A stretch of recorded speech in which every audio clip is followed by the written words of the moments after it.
به نام خداوند بخشاینده و مهربان، سلام و درود خدمت همه هموطنان عزیز. امیدوار هستم که سلامت باشین.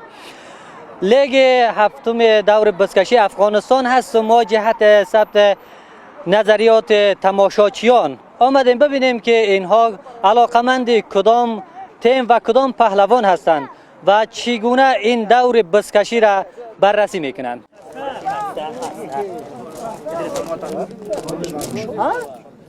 طرفدار کدام تیم هستین؟ طرفدار تیم سرپل هستم. خب بازیکن مورد علاقه فرق میکنه. نجیب مختار است. نجیب مختار از بدخشان. از بدخشان. از سمنگان نجیب مختار علاقمندش. شما از جوزجان. از جوزجان. بله. بسیار خوب. شما چی پیام داری برای هموطنان؟ بیاین از نزدیک مسابقه را تماشا کنن. دیگه بسیار بازی جذاب است.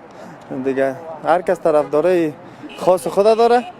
خب ورزش محلی ما را میخوایم که جهانی کنیم، رشد بدیم، بیاین مردم دیگه اشتراک کنه، دیگه تیمایشان تشویق کنه.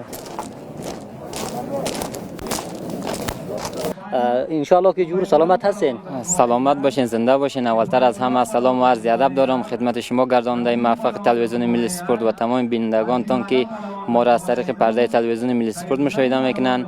نام من میلاد است، از ولایت بدخشان، ولسوالی بهارک، یکی از هواداران تیم بدخشان.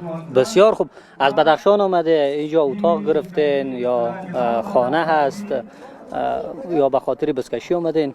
ما اصلا بودوباش فعلا کابل است، محصل انجینری پلی‌تکنیک هستم و امروز به خاطر سیل بزکشی و به خاطر تشویق و حمایت تیم خود آمدیم. تیم بدخشان چگونه می‌بینید نسبت به سال‌های گذشته؟ یکی از ویژگی‌هایی که امسال تیم بدخشان نظر به سال‌های قبل داره است که دو تا چاپانداز خارجی که از توانایی خوبی برخوردار هستند و در لیگ پارسال دور ششم هنرنمایی‌های خوبی داشتند. یکی از ویژگی‌های تیم بدخشان است که فعلا دو تا پهلوان جدید داره و اسبای بدخشان هم نظر به هر سال قوی‌تر شده.